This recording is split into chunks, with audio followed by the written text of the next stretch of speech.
mapagpalang hapon po sa bawat isa sa atin. Sa amen po mga kapatid. Amen. Amen. At tayo po ngayon nagagalak sa atin pong ika-15 na ating pong Missionary Sunday. Ay kasama po natin ngayon ang ilang mga missionaries po. Kasama po natin sila Pastor Arwin. Amen. Amen po. Si Pastor Jimerson Palongge po. At ngayon po ay atin po itong pinagdiriwang para i-emphasize po o atin pong i-appreciate, suportahan ang ating pong mga missionaries, mga pastor, sa iba't ibang lugar dito sa bansa at sa international. Kaya tayo po ay magsimula sa panalangin. Tayo po lahat ay tumayo.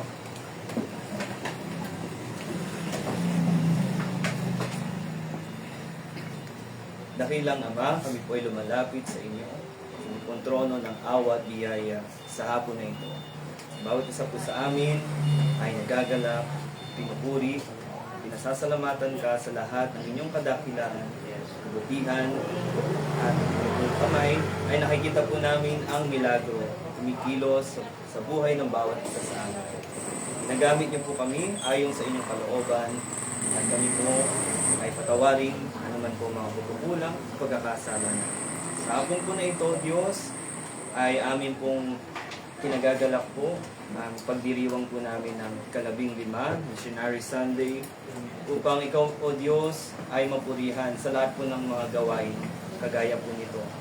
Saan, Panginoon, ay ikaw po ang siyang nanguna sa amin, binigay niyo po ang inyong sarili, nasimulan po ang gawain mula po sa Israel at kumalat ito sa amin sa Gentile nations. Nakarating dito sa Pilipinas at nagpapatuloy po ang gawain na inyo pong sinimulan. At alam po namin ang tagumpay po ay manggagaling lamang po sa inyo. Yan. Salamat po muli sa hapon na ito. Ikaw po ang madakila at maitaas sa matamis sa pangalan ng aming Panginoong Jesus. Amen. Amen. Manatili po tayong nakatayo. Tawagin po natin si Brother Paul sa ating pong scripture reading.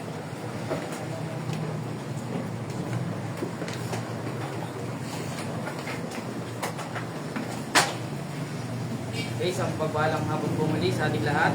Amen po. Amen.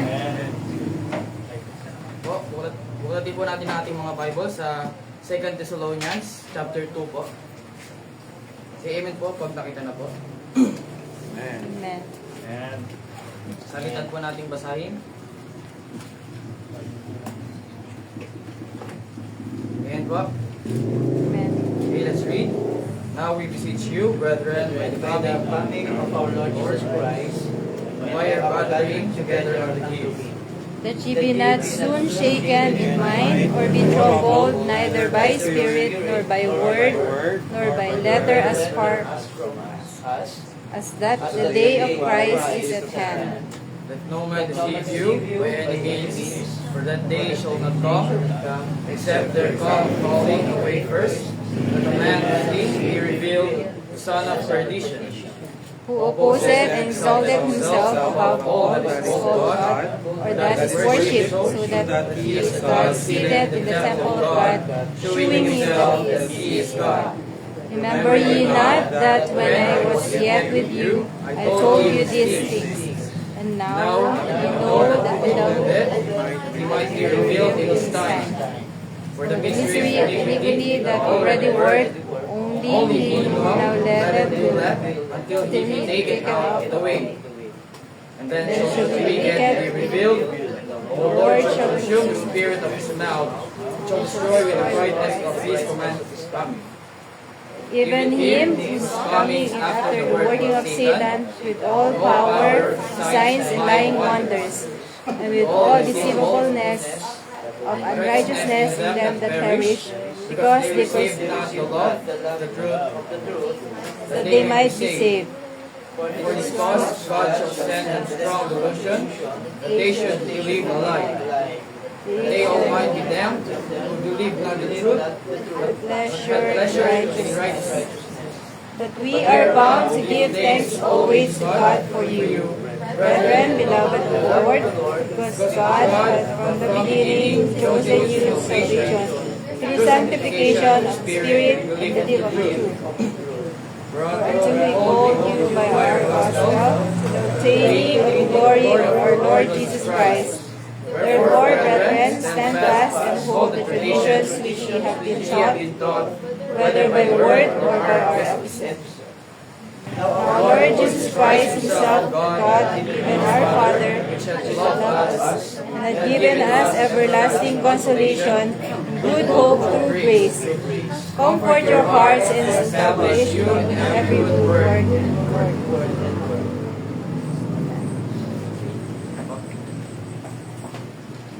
Purihin po ang Panginoon sa pagbasa ng kanyang salita. Tayo po ay umawit sa Panginoon. Ayan po ang ating mga songbooks po. At buksan po natin ang ating mga songbook. Page 85.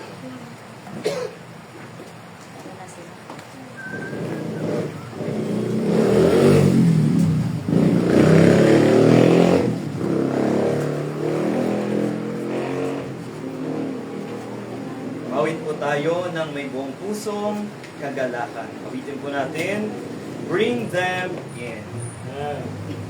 Awitin na ito. Awitin po natin.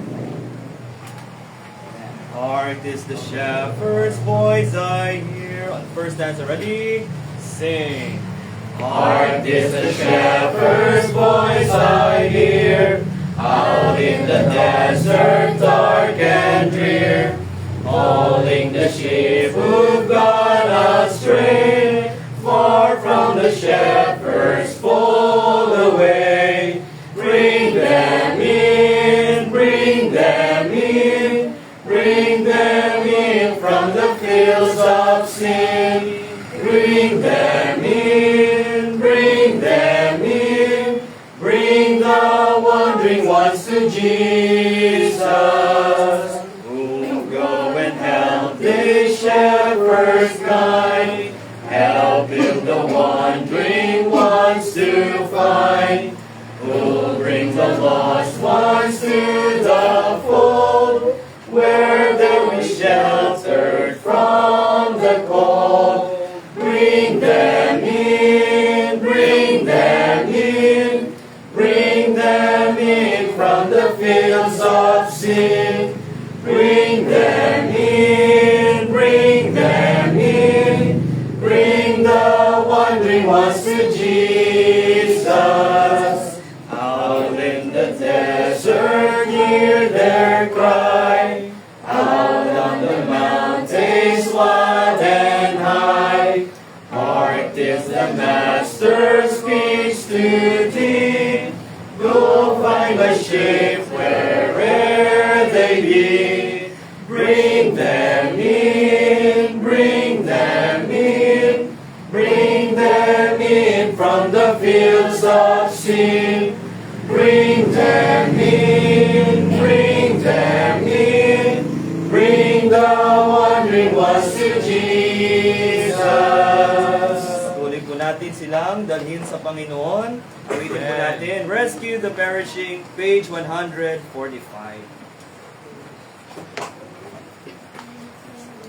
Huwag tayong hihinto, huwag tayong susuko, magpatuloy po tayo, nandalhin sila, akayin sa ating Panginoong Hesus.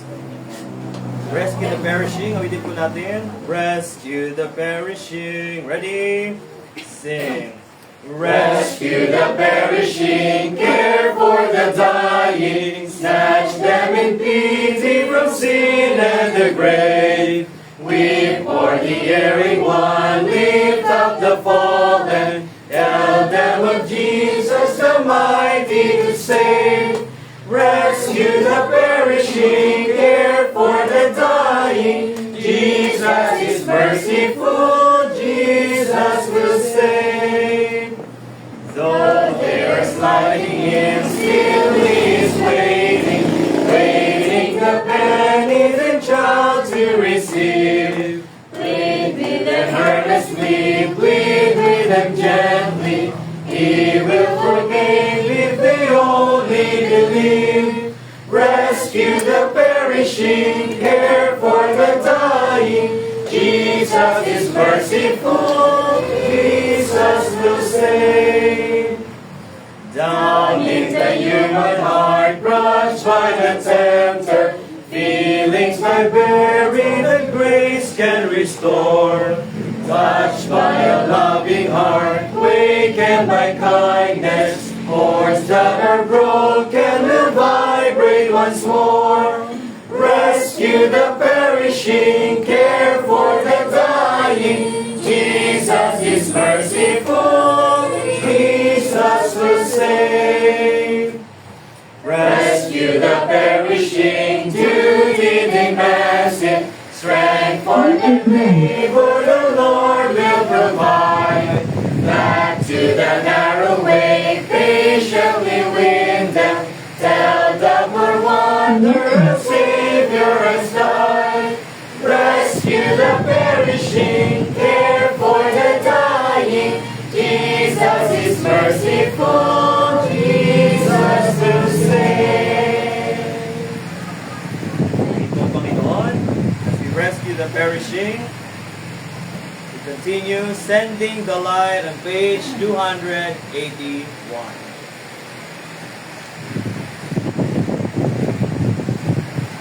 Hanap po natin, tayo po ang liwanag, dahil iniwan sa atin ng Panginoon ang liwanag ng buhay, kaya po tayo magsilbing tanglaw sa mga naliligaw. Tayo po ay awitin natin, send the light. There's a call comes ringing, ready, sing. There's a call comes ringing on the restless wing, send the light, send the light. There are souls to rescue, there are souls to sing, send the light, send the light, send the light, the blessed gospel light, let it shine from shore to shore. Send the light, the blessed gospel light, let it shine forevermore.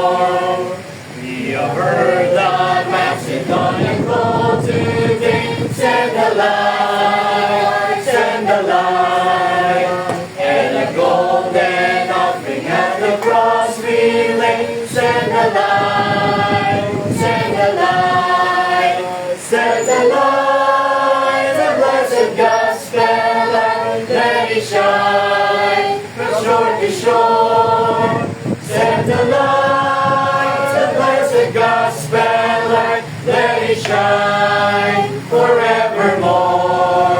At this verse naman po, waiting po ng ladies, all ladies, ready, sing. Let us not grow weary In the work of love, send the light, Amen. send the light. Let us gather jewels for a crown of hope. Send the light, send the light. all together now. Send the light, the blessed gospel light, let it shine from shore to shore. Send the light, the blessed gospel light, shine forevermore.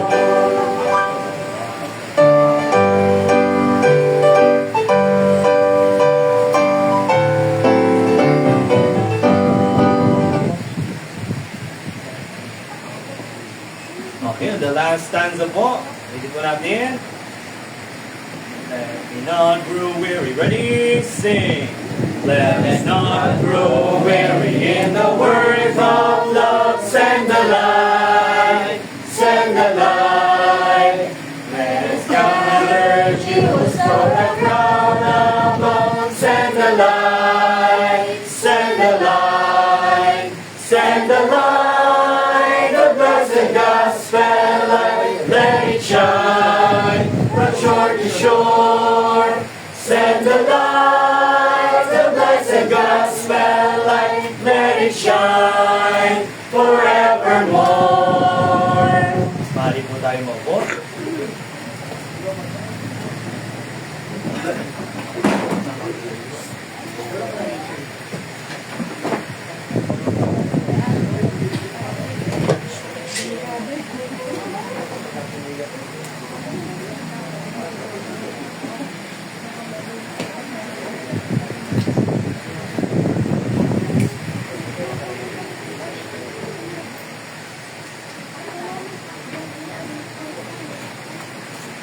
Mode.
Netflix.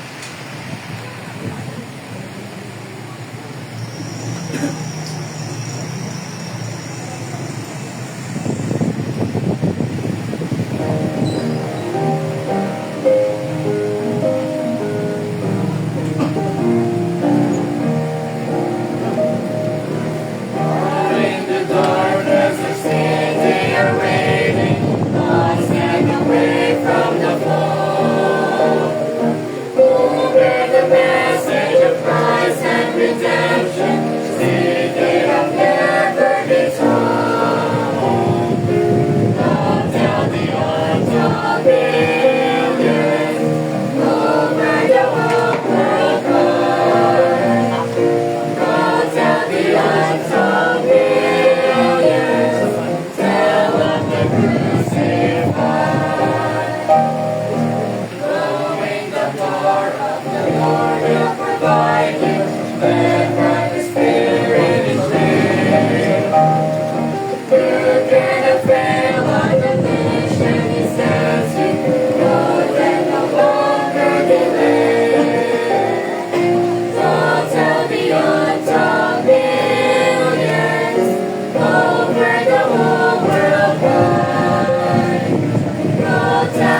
Purihin po ang Panginoon.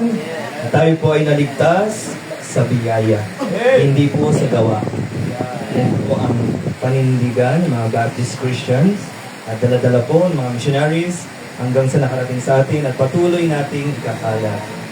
Ihanda na po natin ang ating mga sarili, ating puso at isip sa pakikinig ng salita ng Diyos. Tawagin na po natin Pastor Gary to preach us the Word of God.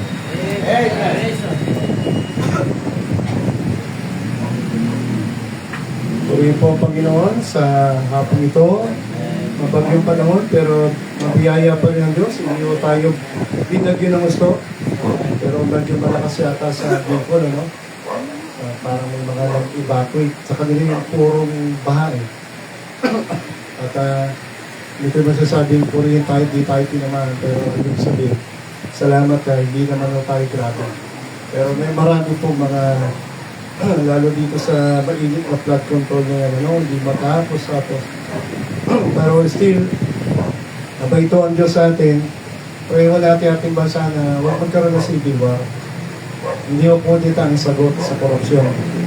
Kasi lagi natin makita, ang korupsyon ay global problem. At hindi na po tayo kumuha ng speaker dahil ang gusto ko sa speaker ay foreign mission. Pero pag foreign mission, alam mo Pastor Bigyan, kailangan 10K. So, at salamat na 15 years na po. Ikaw pa yung una, no? Okay. Yung first, hindi mo na matandaan? Tanda ka na talaga. Alam mo, kasama ka doon.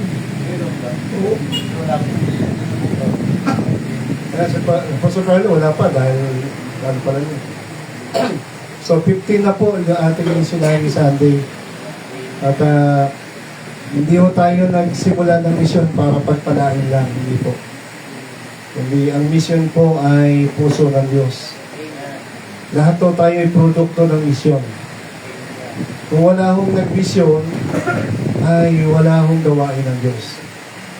So, kaya patuloy po tayo na papahalaga na ito, no? Kaya ako speaker para sa pinipigil kami. Para ako kasi may maibigay tayo sa mga missionary. Anong gusto niya naman? Baga kami lang pagpalain at wala kami bibigay sa mission. Magiging daw bisiya tayo. Hindi yung plan Diyos. Pero sa biyaya ho ng Diyos, yung mga ilang mga nakaabot dito nakakilala, lalo si Pastor Carlo, ating mga bungang mission yan dito galing. Kaya parang kailan lang po talaga. Ito ay, ano po, no, ito pa rin naman, 2001, inupa namin, nilagyan lang namin ng civic bayan. Kami ho noon ay wala pa yung missionary sa atin namin.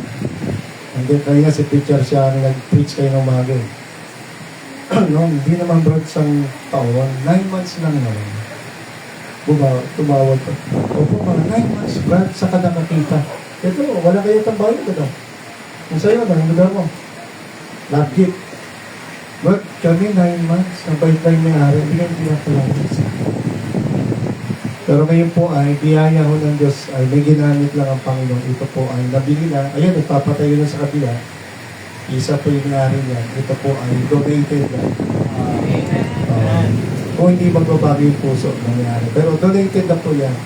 Pero ngayon po ay sa biyaya ng Diyos, sa kalipa, dapat yun, ito sana i-build, pero inuna na po yun. Kasi yan na. So from 200 square, sabi ni Lord, maliit yan. Gawin ko doble. Naging 400. Yung sakit na ulo, kasi yung binigay po lupa, nabit ng Panginoon sa amin, 200 square. Sabi ni kasi ni engineer, Pastor, alam niyo problema natin dito, parking. Problema niyo lang yan. Ako, tricycle lang ako. Okay, tricycle lang ako. So, ano kasi sabi niyo gano'n, pinasukatan pa ko? Yung tagdito sa taga-sukat? Pinag-geodetic. Nagbayad ng 10K, niloko. Yung, Pastor, yung lupa niyo, pinag-geodetic niyo po ba yan? Opo. Mali yung sukat. Ha? Yung pong kalahati ng amin, saka kalahati ng katabi, nakuha. Ang choice lang ay babakbakin nyo ang pader at kalahati ng building, simulan na, o bayaran.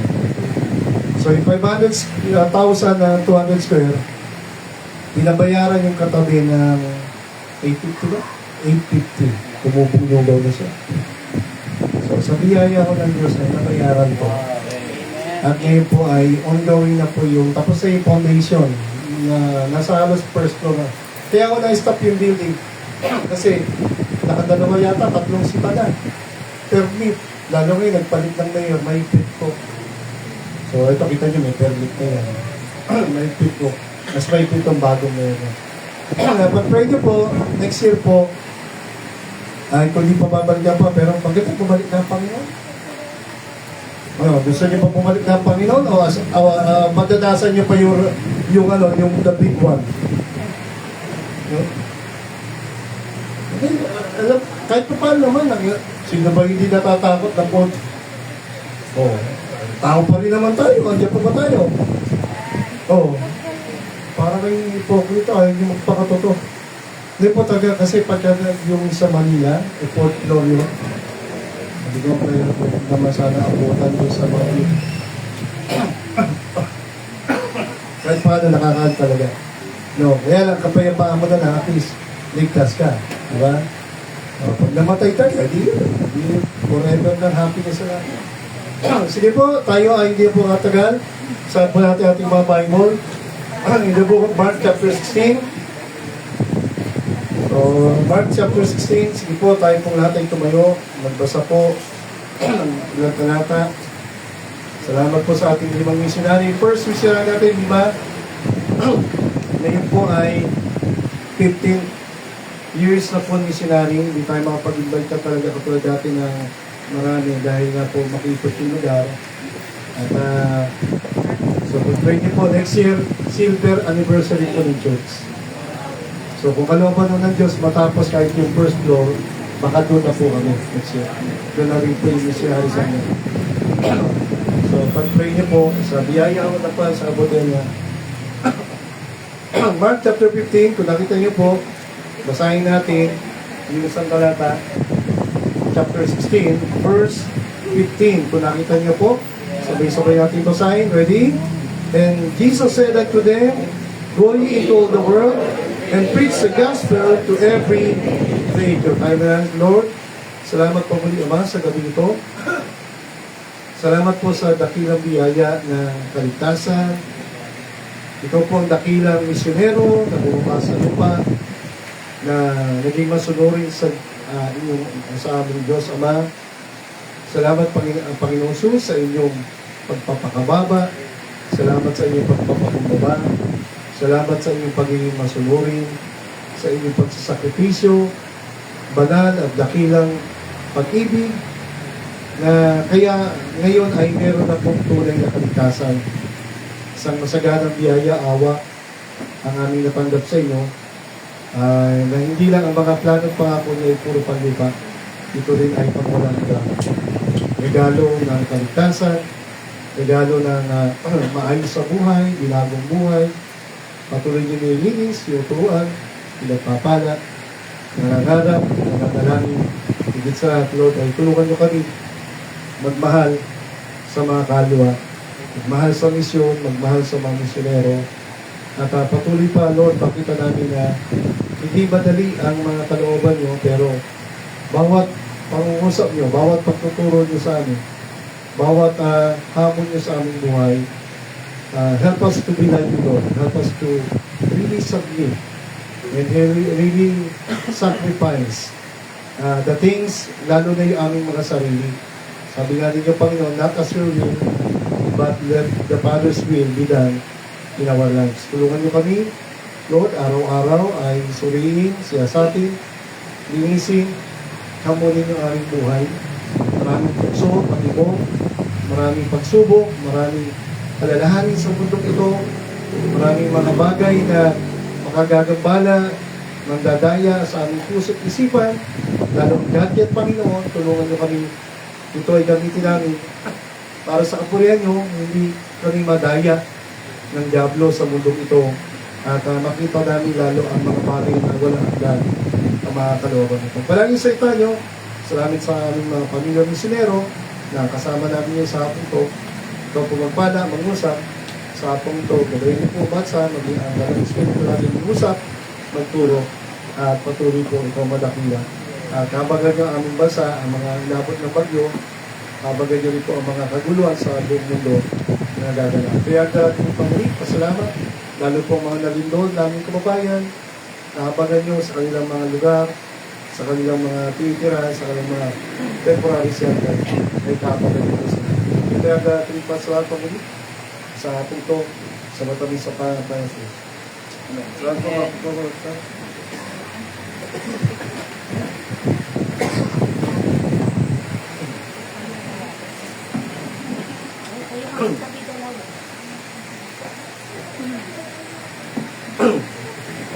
Tagal, ayaw matanggal ng blessing na ito. Hindi naman ako ng sakit ngayon. Ano? Parang ayaw mong iwanan ng ubo. Sige po, so March 16-15, ang ating tema. At sabi diyan, ay tayo humayo at sabihin, ibahagi sa mga hindi pa hindi pa naabot. Actually, hindi lang milyon bilyon na ho tayo. Pero sabi nga ni Peter ka umaga sa mensahe, ang katotohanan po ay huwag na tayong lumayo sa ibang bansa pa. Sa paligid na lang po natin, alam natin totoo. Sa ating bansa. I think 110 million, 120, growing, di ba? Tinatawag ang ating bansa na Christian nation, pero viral tayo sa corruption. Kaya totoo yung mga ibang social media sa ibang bansa, di ba? Gumagawa pa ka naman fake news mga balita. Kasi nga, mainit na mainit yung issue ng corruption sa atin. Kaya ginagawa nila, dami fake news.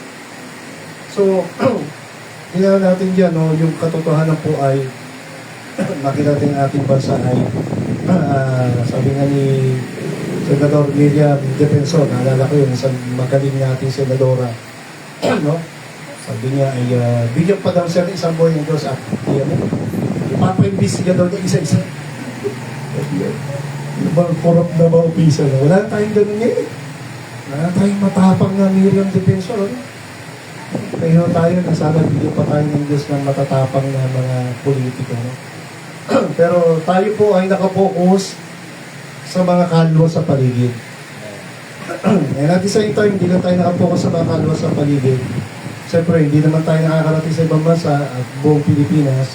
So, we need to really pray and support missions and missionary global. Simultaneous yan, sabay-sabay. Habang tayo gumagawa rito sa Talavera, sa Tarlac, sa Cabanatuan, Natividad, Santo Domingo, di ba? Kaya, habang tayo gumagawa, pare-parehas tayong mga lingkod ng Diyos, no? Ay, ganoon din po alalahanin natin. Supportan. Kumbaga ito, mga kapatid, simple lang ito mensahe dito, magpalakasan lang tayo dito, mga kamanggagawa. Nagpapalakasan tayo na parang ika nga nag-ano na dito, papatibayan. Na lalo pa tayong magpainit sa gawain ng Diyos. No, lalo tayong tingnan natin na may plano pa ang Diyos, hindi lang sa lugar natin, sa buong mundo. Sa buong mundo po. Kasi nga, talagang maraming kaluluwa, no? Pero, basta gawin natin kalooban Diyos, pero we really need to look on the global side. Because ang utos nga pa ay into all the world eh. So, hindi man tayo makahayo, pero mayroon ng mga tinatawag at tumawag pa ang Diyos. Tumawag pa. Sa ating mga churches, sana ay tumawag pa ang Diyos na magsuko ng buhay.